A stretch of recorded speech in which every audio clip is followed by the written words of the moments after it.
les joueurs comme ni ma amoon habitude di ko def chaque veille de match ñëw ñaax jiiñ bàkk kañ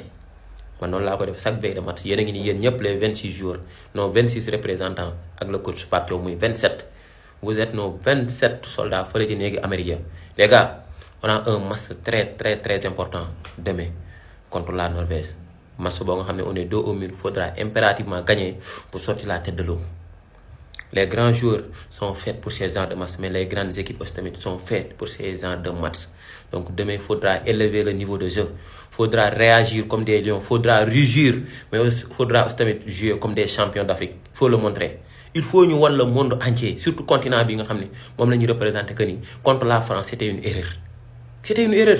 maa ngi dégg gars yi wax naan ay noo ñoo mën Norvège mënuñu Norvège dañuy football fulla ak fayda gagné ko. wa il a surprise bi ñu amoon contre la France moom la ñu amaat wax ji du neex c'est la coupe du monde c'est le très haut niveau y a pas d'équipe faible y a pas de match facile rien n'est donné gratuitement bu ñu yaakaar ñu may ñu dara faudra être discipliné tactiquement faudra être concentré mais aussi tamit les gars faudra mouiller le maillot c'est très important il faut jouer avec le cœur 19 millions de Sénégalais sont derrière vous et seront toujours derrière vous mais faudra mouiller le maillot faudra être appliqué faudra jouer avec le cœur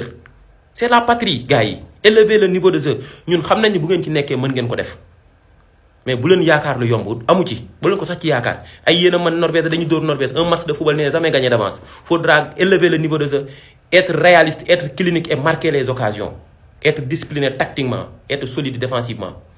coach bi tamit jël ay initiative am lii mooy résumé match suba bi lii rek mooy wax ji leneen lu ci nit wax ay tappale la c'est le haut niveau.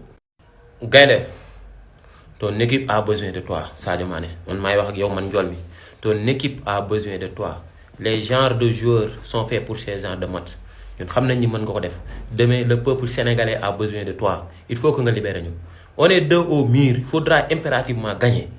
ces genres de matchs sont faits pour les grands jours c'est pour les grands joueurs donc c'est un jour il faut nga porter waat équipe bi comme ni nga ko doon defee tu es le leader technique tu es la star de cette équipe le meilleur joueur de l'histoire du Sénégal demain encore faudra sortir le grand jeu Sadio Mané faudra sortir le grand jeu il faut booy aider la il faut ñoom tamit ñu jéem a def ay différence